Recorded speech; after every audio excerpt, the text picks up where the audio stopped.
Gather, veterans. It's time to join the fight. The long war begins.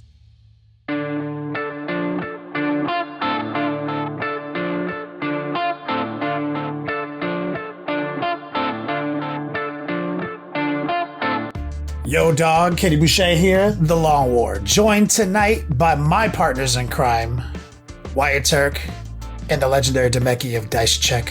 What's up, guys? Yo, what's up? How y'all doing? There he is. What's up, guys?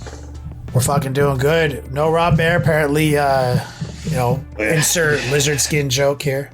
You guys are in for a ride. Well, I mean, it was no time adult supervision. It was time for him to shed, right? He had to shed off Molting season, layer. Yeah. Right, because their skin doesn't grow with them, so they have to get rid of it every now and then. Yeah, exactly. Yeah, they all gotta converge on the Lizardmen headquarters underneath Denver Airport. Yeah. It's like he probably looked in the mirror, saw one wrinkle, and then instantly, it's time to shed. Yeah, dude. Panic shed. All of his skin fell off.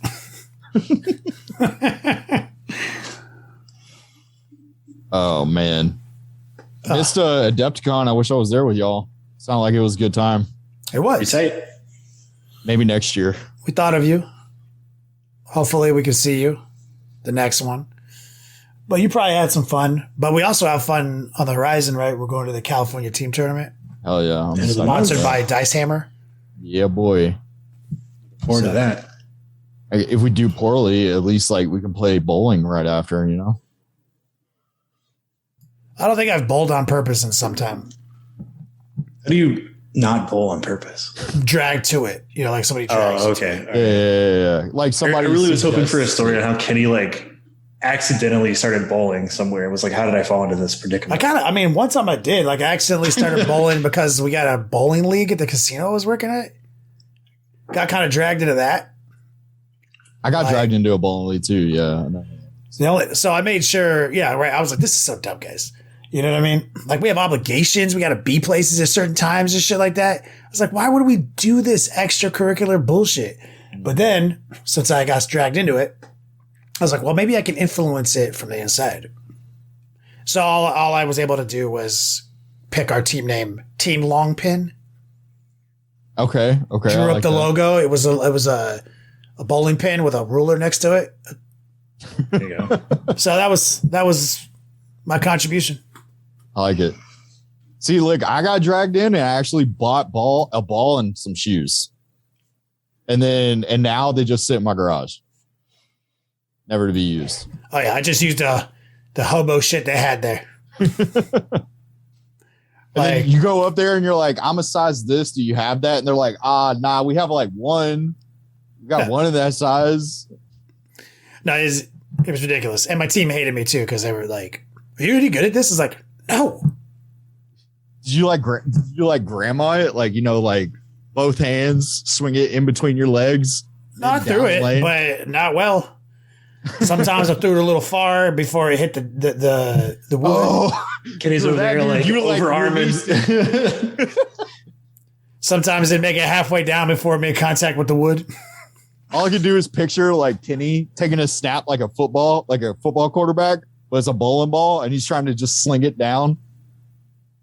With the old shot put maneuver. Definitely was not tight at it. That tight. But one time, also an interesting bowling story. I went on a date with a girl who was really into bowling. I guess she was on a bowling team. And so she was like, oh, you ever bowled? It's like, I was in a bowling league once. So that panned out. Yeah. There you go. Yeah. That panned out. I like it. Hell, and she quickly discovered I wasn't very good at bowling. But hilariously, this actually happened. We're bowling, and I'm just terrible at it. So she's just like, okay, this guy's not very good at it, but she's winning. But then I'm in a 7-10 split situation, and I hit it.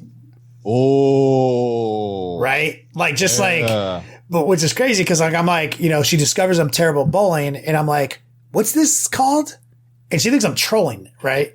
And she's like, this is 7-10 split. It's like, isn't there a way to hit this? She's like, yeah, you got to hit the pin on that side, and so it flips over and hits the other side. And I was like, oh yeah, I think I've seen that on sports replays. All right. And it did. And like 3 other dudes who were bowling stopped and like clapped. And they're like, I was like, totally an accident. She's like, are you fucking with me?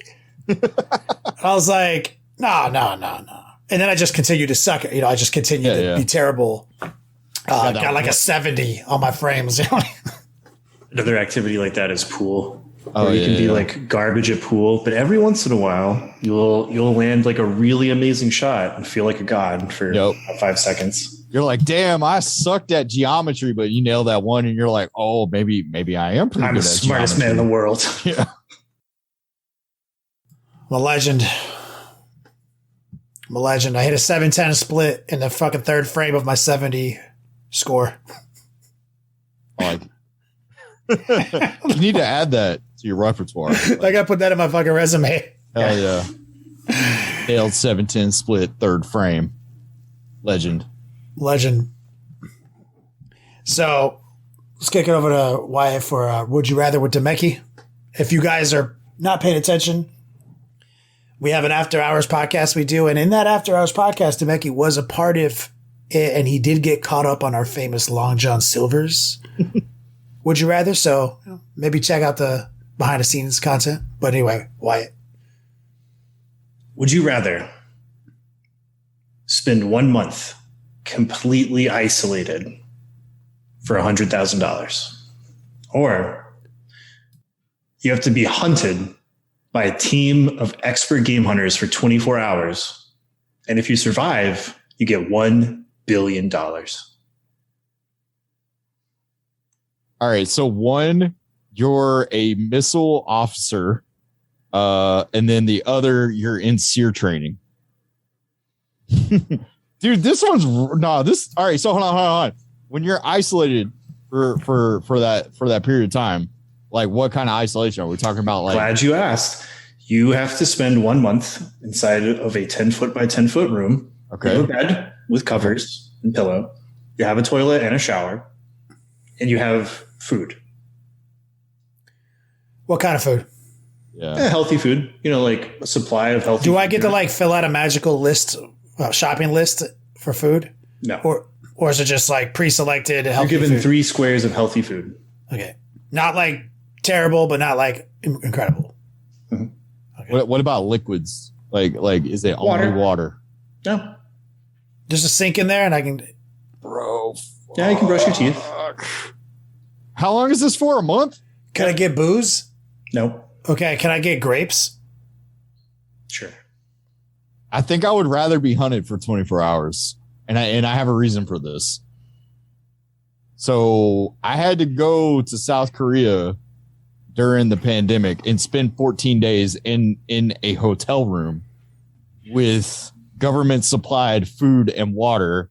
And after day 4, I ran out of tea and coffee, and I had a straight up caffeine migraine the rest of the time I was in there. So if I had to do that for a month, I would probably want to die. Can I get coffee? No. But even inmates get coffee, right? Yeah, you're not an inmate. Isolation is really hard. People try to like, it's easy. I mean, it's an easy stint for $100K, no doubt, right? But like, no smartphones, no internet, no books. Nope. Yeah. It's pretty Just rough. you and your You're thoughts, locked in there with yourself, dog. Yeah. thoughts. Because I mean, even then, the only thing that was keeping me sane was the fact that I had Netflix. Yeah, you don't even have Netflix. Yeah. No hobby supplies. How can what's off limits for evading the hunters? Yeah. Also, what region? When? Like, what are the rules of being hunted? We'll say 10 square miles Pacific Northwest. How much is my? What kind of head start do I get? Get 12 hours. What kind of? Am I responsible for my own supplies? Anything I can carry? You start with nothing. Okay, so just your clothes. Mm-hmm. So I also have to figure out how long is 24 hours. I have to survive the forest for 24 hours in addition to my hunters. Yeah. Yeah. So is it like set up to sundown or? Yeah, straight 24 hours. Hours. So now. You get a head start, but 24 hours. Expert hunters. Now, these are expert hunters, not like expert human hunters? No, like game hunters. Game hunters. Okay. Are these game hunters from Florida? I don't know. They could be a smattering. Could be the guy from Jumanji for all you know. You don't know. Are they going to be fictional hunters or real human hunters? They're humans. They're humans. They're not super. Contemporary to me in this era? You don't know. Is it possible that they can just be taken from any point in time? We don't know. Yeah, you don't know. What I mean, oh man, do they have dogs? You're never going to see them. That's the thing. It's like, it's not like you're at a starting line and then you just walk forward and they like follow you. It's like you're they dropped just off and then you know that within 12 hours, your 24-hour clock starts. You have a 12-hour window of preparation.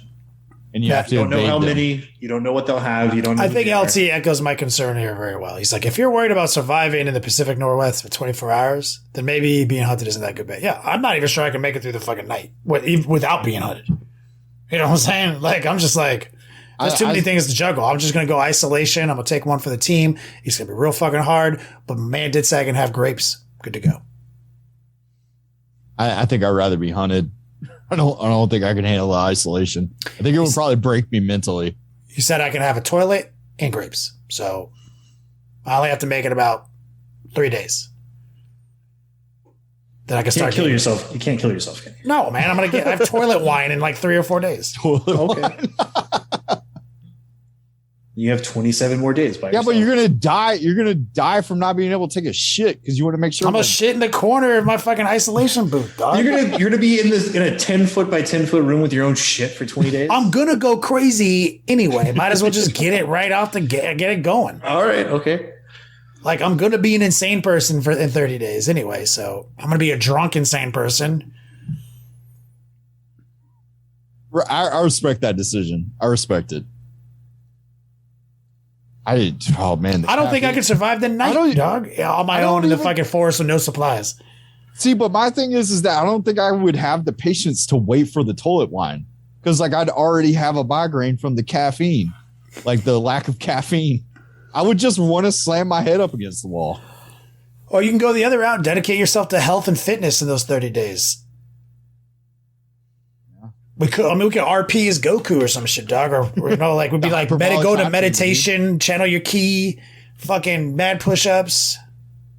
Cock push-ups. Yeah, I don't know. Fuck, dude. I'm going to go the crazy toilet wine route for sure, smearing feces on the walls and whatnot, but... Yeah, no, I think I'd rather be in the forest, like, licking frog backs and stuff, evading the hunters. Go boys. If I had a 12-hour head start, I'd actually have to survive for 36 hours. Oh my God. I would straight die. There's no way.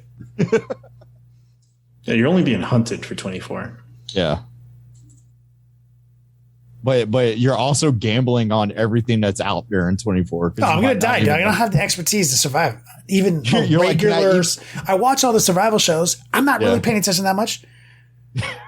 Can I eat You've this seen mushroom? every season of Survivor, man. You can't like try some shit. I mean, I could try some shit, but I got to be thinking about that and not getting killed by some expert hunter who might be a time traveler. You watch Predator, right? All you got to do is cover yourself in the mud. And then when he does find you, you just got to like put yourself in the tree and be like, just freeze. kill me. Do it. Yeah. Yeah. I'm going to do that. I'm doing prison or my magic isolation booth. 190K, Demeki is going to get hunted for $1 billion. Yes. Hunt me. Let's go. All right. Well, normally I would kick it over to Rob and then take a nap for like 20 minutes. But Rob's not here. So I guess we have 3 major topics we have on the docket. 2 are opinion based and 1 is rules based. So let's go back in time the furthest, right? Because this happened right after last week's podcast, which is squats. Squats. Give me some opinions, guys. Like them, hate them. Bro, they look tight as fuck. So excited for Space Dwarves. they look cool, but like, they're going to be part of the Imperium, right? I don't know. What they were. I don't know. Originally? Like, originally they were part of the Imperium. Like back in the day, they were like a sub-faction, right? I think if I remember this article right, they were talking about how like they've been isolated for a really long time, and like they weren't part of the Imperium. Like they've kind of hinted at them, and they've built up a little bit of lore in Necromunda where like the squats are kind of like their own little thing, and every once in a while they'll like send out some traders. Maybe they'll have some interaction with some rogue trader captains, different things like that. Because one of the things they say is that like because they've been kind of isolated, they still have a lot of technology from the dark age of technology. So they have like a lot of high tech stuff. Right. Taco Grinder said they specifically said that they're not part of the Imperium. To answer Mickey's question. Okay. And you can trust Taco Grinder. Like he's definitely got the credentials here. I feel better about it. Definitely. Because I'm all about like anti-Imperium. Like so they'll probably fall under Xenos. Yeah. Yeah. Or they might just be like a new thing. Are they a fully different species, or are they like an abhuman? So they started off as an abhuman, but I think what they're doing with this is they're like so far removed from just being like originally abhuman. It's a redux. They're taking the original feeling of the models and redo it and give them some good lore. Yeah, so like they say in this article, like they have an entire civilization. So that kind of tells me that it's more than just like some abhumans. Okay, well, Taco Grinder says abhuman, and you can trust Taco Grinder. Yeah, I mean, like that's what. And Goat Boy also, and you can always trust Goat Boy. So they're abhuman, far removed from the fringes of Imperial control, not a part of the Imperium. Okay, that's cool. I like the model that they showed. The armor looks tight that he's wearing. And I also like the what is it? Peaky Blinders haircut he's got going on. It's a little underwhelming of a model to show off, but it doesn't make the model any less cool and inspiring that they're going to give them their own life force that looks different than there's a lot of design aesthetic here. Yeah. Right. Like he's wearing a spacesuit.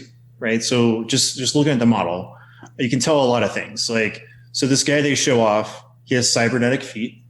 So they have cybernetics, right? He's in a pressure suit because it's fully sealed. It's like an astronaut suit with hard armor.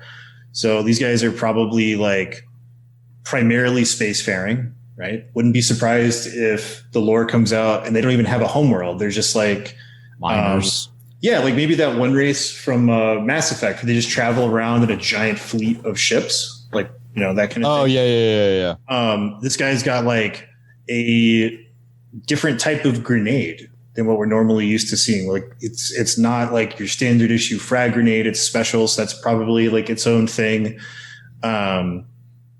He's got like carabiners and D-rings on his belt. So that again kind of talks to me that they're like maybe a primarily spacefaring race. And his weapon is not a bolt gun. It does not have a magazine. It has some kind of like energy cartridge, like a cylindrical kind of thing. So like maybe they all use like highly advanced like pulse weaponry, or maybe like a very stable form of plasma weaponry, possibly. Yeah. So, something similar to the Tau, because that's what looking at this gun, it looks like Space Marine bolter meets Tau pulse rifle. And then we see in the artwork piece, like this dude who's got like the artwork is tight. He's got his mohawk. That's a callback. Love that. He's all grizzled. Like he's a space dwarf, right? Same kind of thing. He's got a vacuum suit, but this dude has boots, so he's not cybernetically enhanced. He has a power fist, so we know that there is going to be some parallels.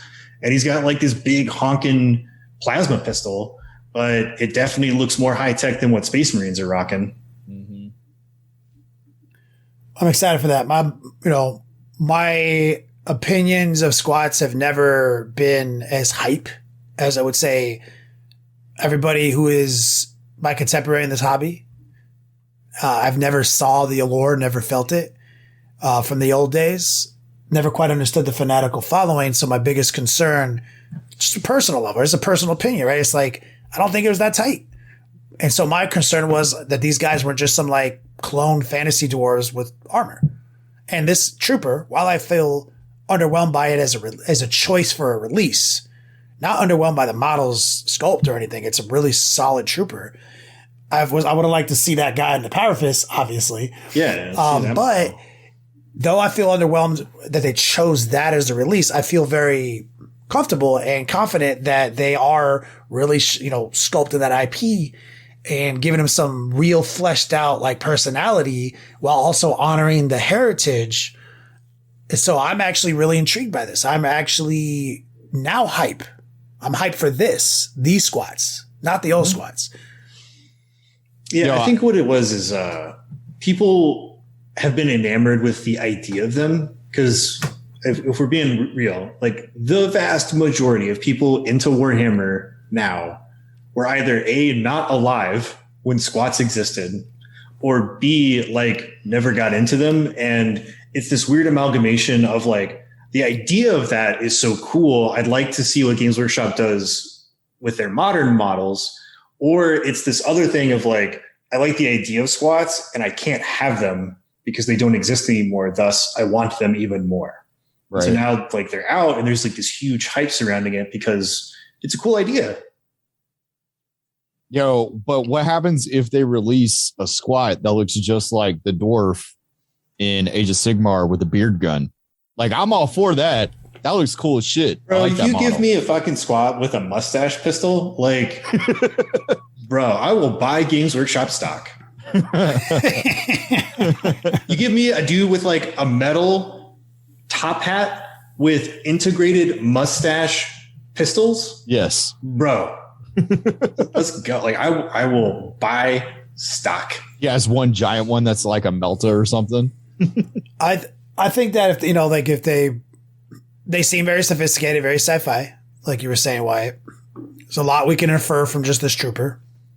And I think that we might have some dwarven constructs on the horizon, some really dope tech, some real solid battle bots, really, just sturdy, strong, elite units.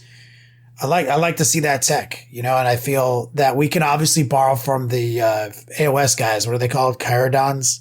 Aerodron Overlords. Yeah. So like, that's the steampunk fantasy, but like obviously we can infer that maybe some design aesthetics may come over, which is obviously not for sure. realistic. Like, we already kind of see that. Like the Kairadron are very similar. Like they have like kind of the old timey diving suit aesthetic because they're constantly like in the air, flying around these floating places with like noxious. Yeah, they have like boats that fly. So it's very thematic. So I feel like, and they have like all that sick tech. So if it's a mashup of what exists, which is very cool in AOS, and what they've showed us here, and this intriguing lore of like a abhuman race so far removed that they're basically Xenos from the Imperium. You give me some of that, trickle it down, give me the in-between sci-fi grimdark version of that steampunk. I'm in. Therefore, I can get behind a mustache pistol in the right setting. The only thing that I hope they don't do, or maybe they do, is take some of what they did with Gene Stealer cults and apply it to this army, right? Just because like dwarves are normally miners, Gene Stealer cults is like the miner faction too, right? They're always underground drilling and all that good stuff. So like I would like to see something different and not apply kind of bring that archetype. Let's get rid of that archetype. Let's keep the dwarven construct like tech archetype. Let's forget the like I have a pickaxe rather than miners. Yeah, craftsmen rather than miners. Yeah, exactly. Right. Well said. Well said. Get some mithril. Obviously, we need some mithril. Yeah, I'm super stoked to see. I think I wouldn't be surprised if they had like helmet options for these guys because like they're in spacesuits. Yeah. And I would also like to see maybe like some form of the helmet that they wear. Maybe it's even like a more domed kind of astronaut style helmet. Oh, that would be kind of tight. If you look at what they're wearing and like the shape of the guard around their neck, like it kind of aesthetically suggests that like some kind of domed thing comes out of that. Oh, helmet. I see it. It's like a spacesuit, like you were saying. Yeah, like astronauts. Yeah. I like that. Instead of like a futuristic, super crazy, like a Space Marine helmet, like you would have an OG R-Type helmet. I mean, I could also see them being like explorers. That's another kind of like dwarven archetype. So, I mean, I'd place a gentleman's bet that maybe the reason they're gone is because they went exploring outside of the Milky Way, and now they're back. That's why they haven't been around. And maybe they'll get some crazy rules to where like they can soup in between armies because they're kind of mercenary like, right? Because they do casuals won't like that, bro. We can't. I'm just saying, soup is a 4-letter word, dog. We can't say that. Come on. That would be cool. I mean, since like, you know, dwarves are normally kind of like merchants and whatnot too, then like they lend their services at a price, almost like the Kroot with the Tau. I mean, I get behind that. Right now we have a lot of opinions, not a lot of facts. Yeah. But I think most of the internet is hype, and I'm happy for those people. But we have other things, other opinions to share with the world. Horus Heresy. Oh, yeah. We got some new Horus Heresy models. Some of the first, not the actual first models in plastic. We got a couple of characters, but, and then like the old stuff, Betrayal at Kauth, right? Yeah. But these guys are like all new, all awesome, modern scale legionnaires, specifically referring to them as legionnaires, Mark 6 armor, like you've never seen it before. Regular ass hobo space marine. Yeah, but it's like the best looking hobo space marines ever made. Right. No, it is. You're right. It is a modern plastic, scaled correct redux of a model they've been having to scale and redux for 2 decades. Yeah. And I think they're absolutely the best ones so far. You're right. Like they are fucking clean as fuck, man. Posing looks good. The little flares on their legs, like you were saying, they kind of made the boots a little bit more true scale, like you mentioned earlier. Like hand articulation looks real natural. Yeah, this is like the close. That's a really good term. I think this is the closest we've gotten to GW true scale. So like Primaris are technically true scale Space Marines, right? But they're a different aesthetic. Like they're a new thing. So like these models, this is what so many people have kind of lusted after with like the quote unquote true scale conversions for so many years, where these guys are like, they're on 32s, they fill up the full base, they're posing like Space Marines should be, properly proportioned. And the armor looks tight. So I wish they would have compared it with the Primaris, because I would want to see the overall height. Oh, they will eventually. Yeah. They got to slow roll this, man. Yeah. I do like it. I like it. It looks really good. As a new player, like at Dice Check, we haven't even touched Horus Heresy. And the only time I've seen the beaked helmets is like with Raven Wing. Yeah. Mm-hmm. And that's beaky favorites. Helmets are another weird thing that people just get dick hard for the last 30 years. People love them. So another thing that's kind of interesting is I was kind of looking at these images, because as we've seen in the past, a lot of these like new reveals, we've been able to tell like what is a 3D printed prototype and what isn't.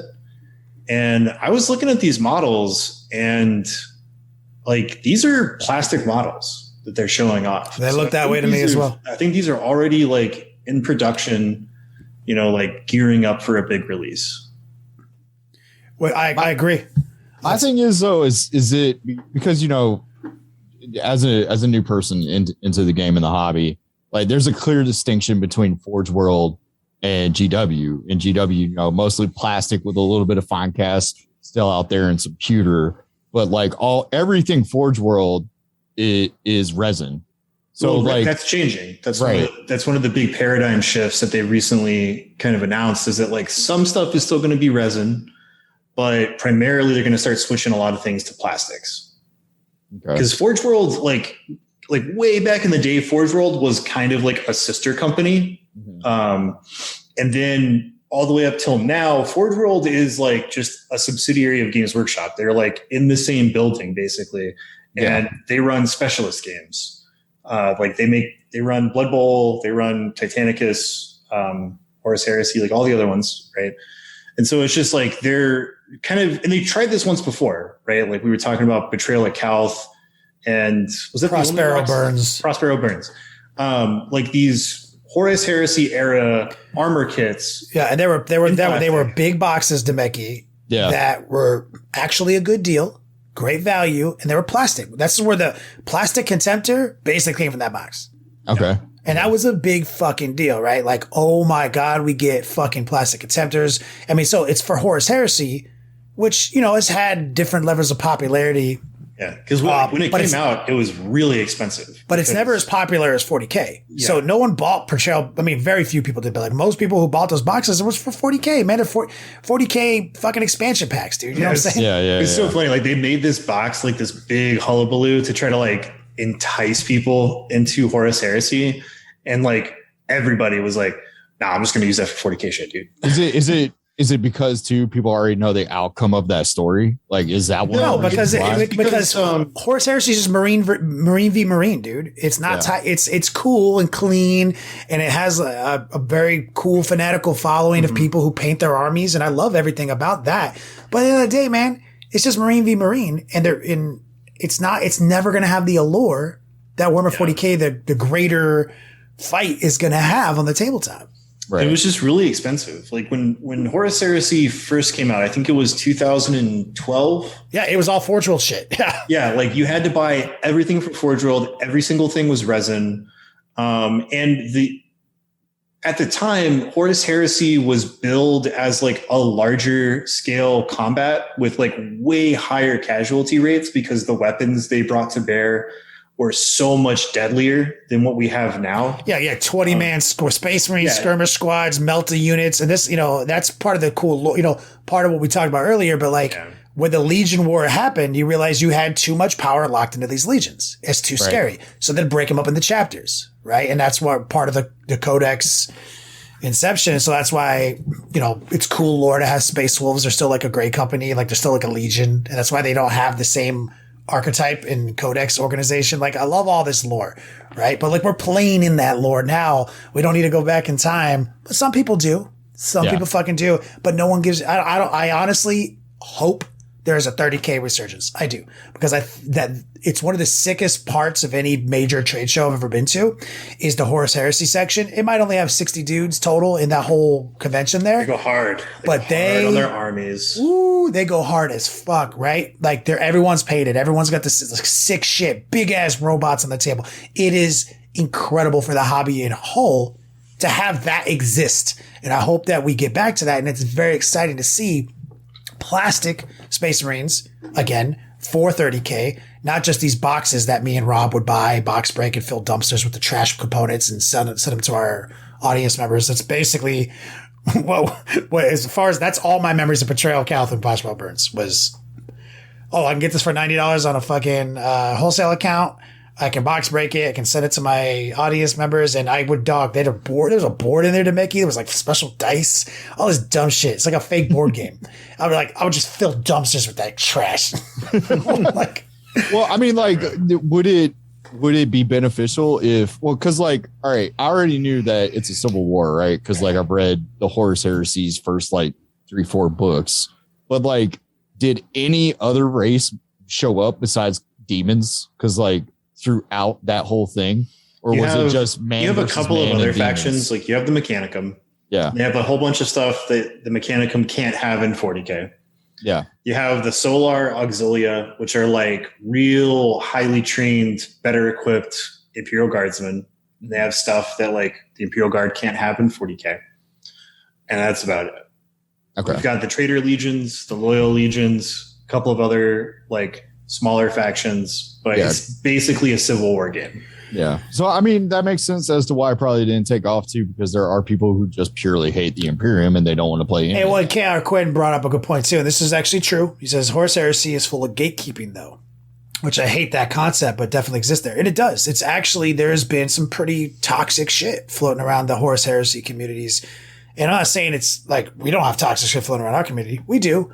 Oh, yeah. But that game's too small for that. That game's too specialized for that. So a couple of people, you know, represent the entire community and it gets kind of toxic and gatekeepy. It kind of dies on the vine, right? So it's been a while, kind of already did die on the vine. And I'm hoping this resurgence just brings new lifeblood into it and it can be a successful subsidiary game to Warhammer 40K. And at the very least, I'm going to get some sick ass new fucking Marines to convert off of. Yeah, dudes are enjoying. I'm kind of butthurt personally, Demeki, because when I started my Blood Angel project last year. Yeah, I remember that. Yeah. So I was looking for, it's all firstborn. People are like, do a conversion with all this Primaris. No, I deliberately want to go my own route with this. So the modern Assault Marine is a pretty modern Space Marine kit, right? The actual generic Assault Marine kit. Yeah, it would be like the bare bones of it's a pretty new kit, right? It came out specifically was updated when like the Indomitus box, right? No. It was in 7th edition when we got like a new formation and we got the Eviscerator sword and all that crazy shit.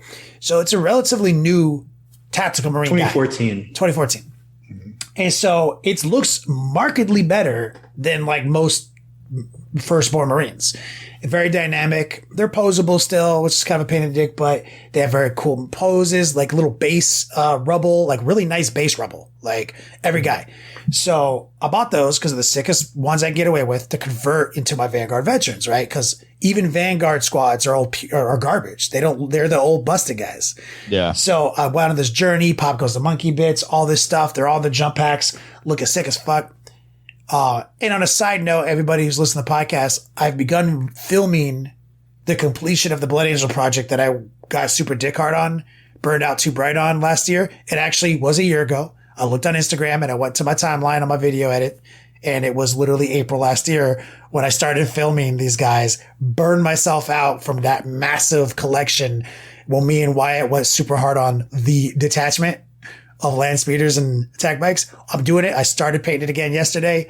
I'm getting back into it. Just a little status update to the community. But if I had right now those Marines in my hands, those new fucking 30K joints to convert off of, my God, dude, I would be so much fucking happier. So I can see the massive 40K allure here because you want to do anything cool. You want Vanguard veterans? Bro, get those fucking new Legionnaires, dude. Fucking gonna get some Pop Goes the Monkey fucking Lightning Claws and Storm Shields. You're off to the races. You're gonna have the sickest looking fucking Vanguard veteran I've ever seen. I'm gonna take that advice to heart because I really do need some Vanguard veterans for my Dark Angels. like those poses, like they've got guys that are just like the way their emotion looks so natural, like their posing department. I love these Legionnaires. So this is opinion, right? We're not saying anything. There's no rules. We don't give a fuck about that.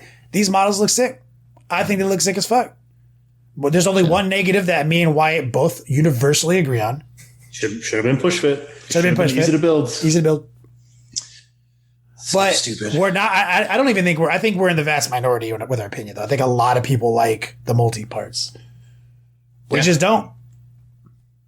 I don't have the fucking time. You want to know why I quit the Blood Angel project?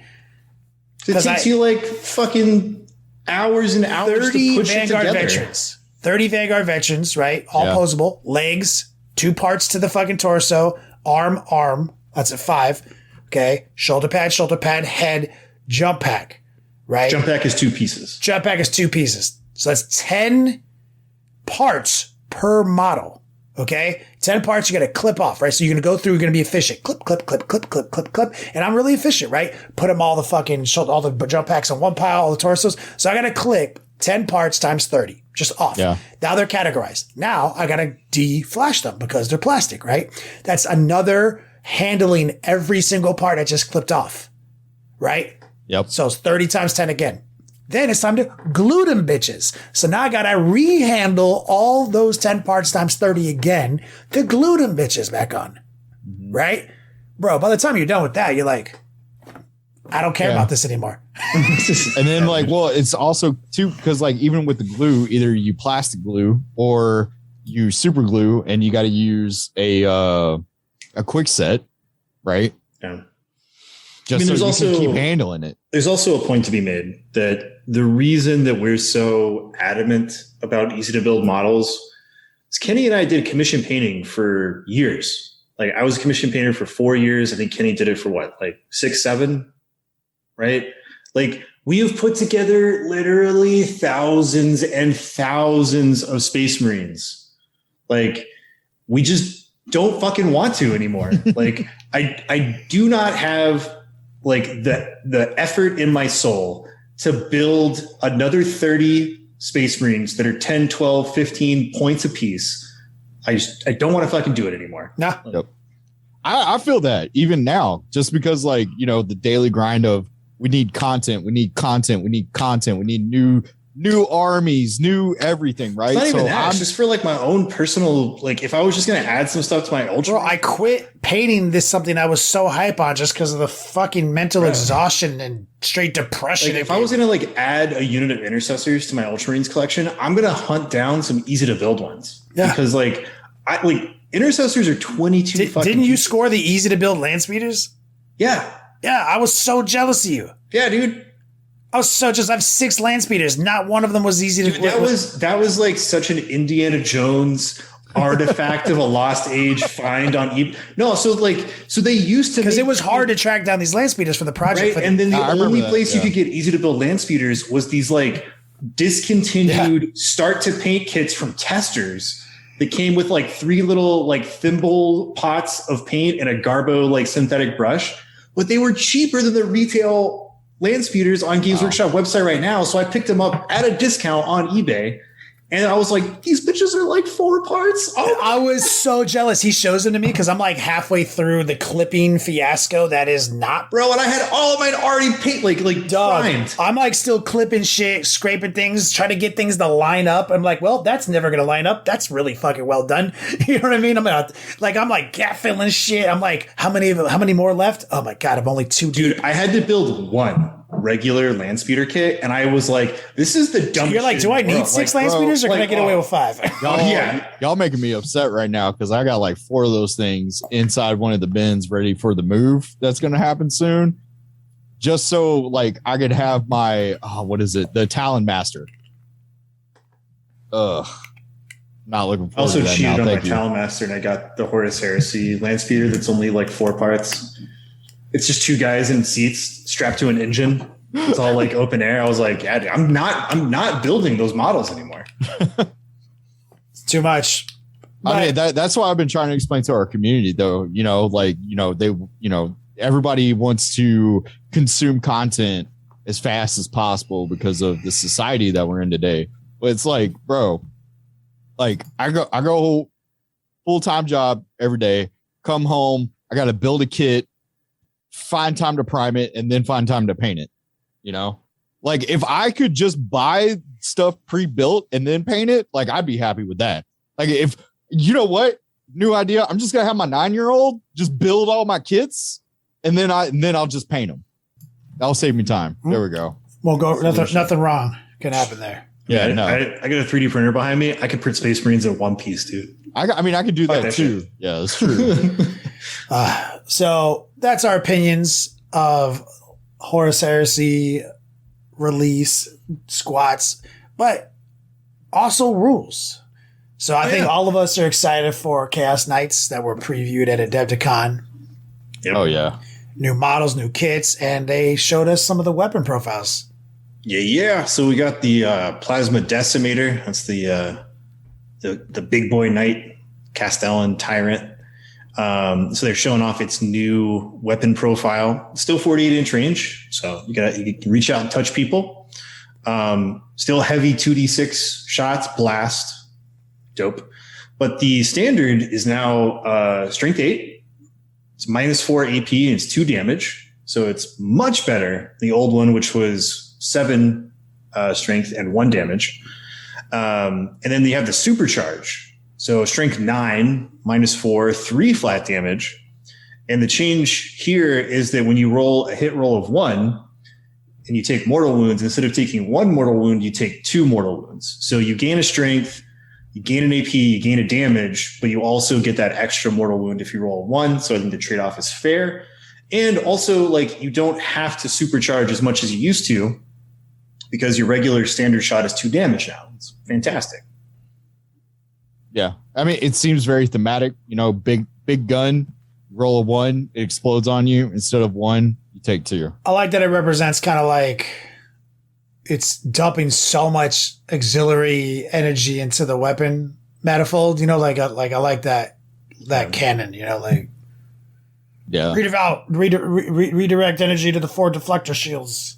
It's one thing that might be interesting too is when the actual dex comes out and we get to see some of the stratagems or abilities, because almost everybody has access to some type of +1 to wound. Like, then, like, do you necessarily even need to supercharge just to get that 1 point of damage, right? Yeah, if you have a way to access a +1. Yeah, I mean, it's about the damage at that point rather than the +1 to wound. So it's like, if I'm fighting Death Guard, probably going to be supercharging a lot. You know, fighting Custodes, probably going to be supercharging a lot. Next thing they show off is the Reaper Chainsword, one of the coolest knight weapons. So the old one was just a regular melee. You know, it had some good strength, good AP, 6 flat damage, big dick damage. So that's largely unchanged. It's just -4 AP now on the regular attack, but you can now sweep with the chainsword. So rocking that strength 8, -3, 2 damage, and it does 3 hits for every dice you get. So you have 5 attacks and get 15 dice, right? Whereas before you had the chainsword and then your little stompy feet. So now you have a strike and a sweep with the chainsword built in. I like that. It has a reason to have it. Because before you would just take 2 guns always and just use your stomps, but now it's like, dope gun and a sword maybe? Yeah. So now we have a chaos only weapon, the Laser Destructor.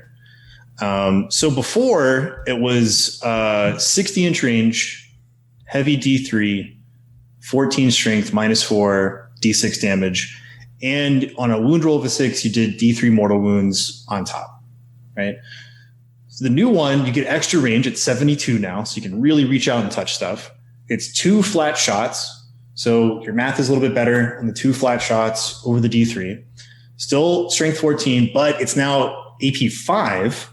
So you're just completely schwacking anything without an invul save. And it's D3 plus 6 damage. Oh my God, it does so much damage. Yeah, it does. Damage ceiling of what? So that's 12, another 6, 18? 18 damage ceiling on that bad boy. Woohoo! It's nasty. I mean, it makes sense. Like the Laser Destructor is billed as like an anti-Knight Titan implement. Right. But before it was very swingy. It was like, oh no, I only rolled 1 shot. Oh no, I only rolled 1 damage. Like that never feels good. No. Right. It actually feels powerful now. Yeah, burn some rerolls on it, you know. It's fucking sick.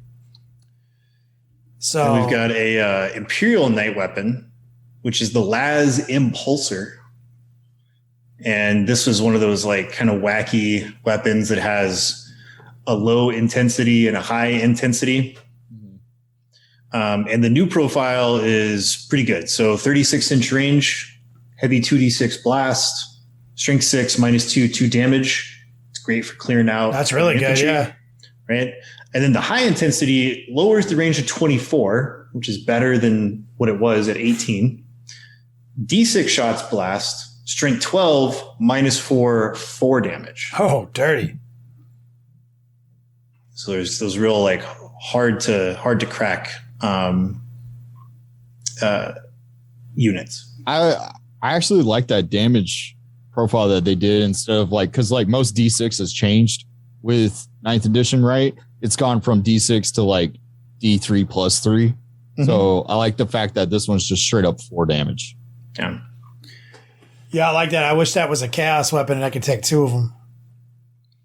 It'd be cool. Because that'd be sick. Because like I like both profiles. You know what I mean? Like, I think it's comparable to the Laser Destructor.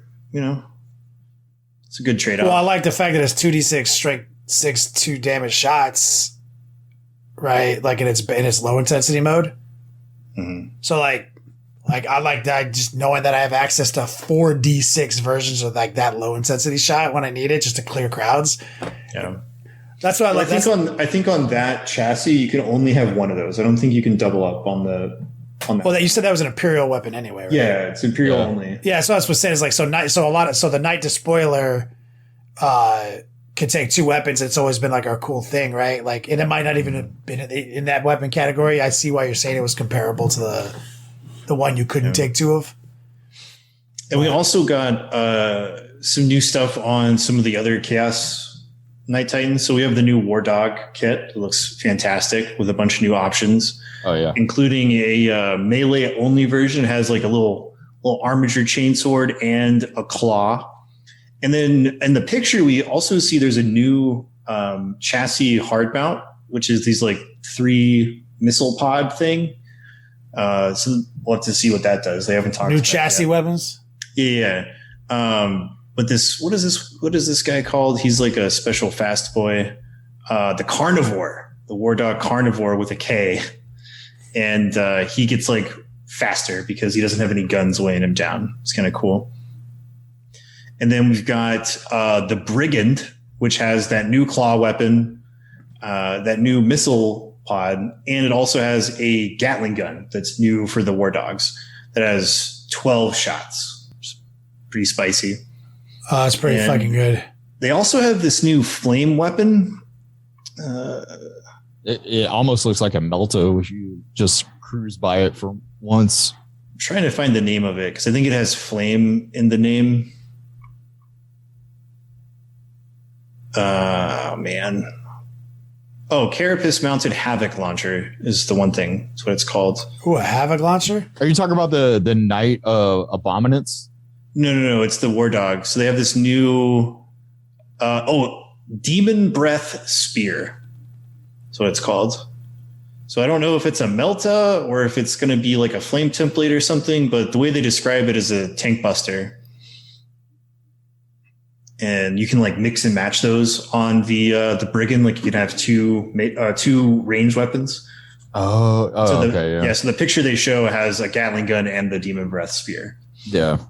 And then the new big boy knight is the Abominant. He's the guy who's got the tail and the tentacles. He's got a Volkite main gun. Pretty cool. He's a psyker. He is a psyker. Yeah. And then the best part is this dude just has like angry ass crows. Yeah, just crow tech roosting. slabs, dog. He's just roosting in his shit. And he's like, go out and get them. Like, go, my pretties. Like, just sends crows out at people. It's wild. It's fucking awesome, dude. So there's going to be some psychic powers. I mean, marks of the Chaos Gods. Yep. I like it. So we can see there's a new, in this one picture, there's 2 new like faceplates that probably come with the Abominant, and one of them almost looks like a wolf skull looking thing. It looks really cool. It's not on the it's on the Big Knight, so I know it's not the armature one that also has kind of a wolf skull motif. And then we have one with these 2 big like elephant tusks coming out. Like both of those new faceplates are cool. Yeah, I like that. I can't wait to get my hands on one and nurgle it up. Man, I'm brewing up something a little secret for my Night Titan army. It's going to be really, really unique. You've never seen a Night Titan army like this before. Wait, didn't you show everyone like in the after hours? Yeah, but if you weren't here live, you weren't in on the secret. All right, well, you guys heard that. You got to sign up on Patreon to see the after hours. Try to incentivize our other pieces of content here, Kenny. It is dope. I have seen it. Yeah. Well, we don't have Rob here, so we don't have to keep doing anything if we don't want to. So, so we did our 3 Fuck off into the things. sunset.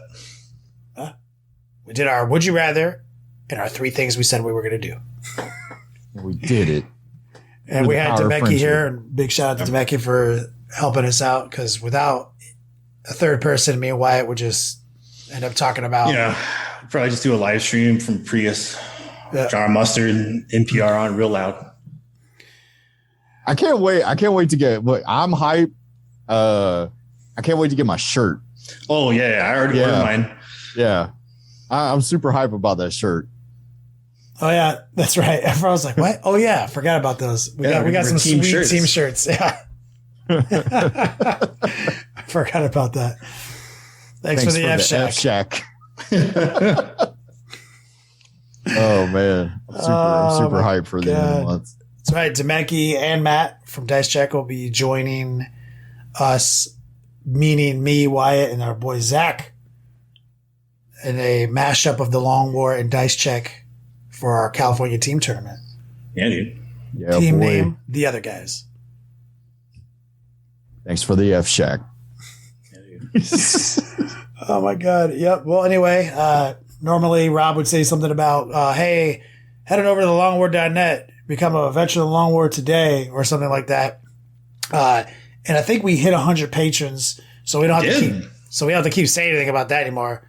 We're just going to start working on actually getting the promo out that we said we would. Yeah. Sign up for the Patreon, get a cool t-shirt. Yep. Be a T-shirt veteran of the Long promo War. coming soon. Thank you guys so much. We're out of here.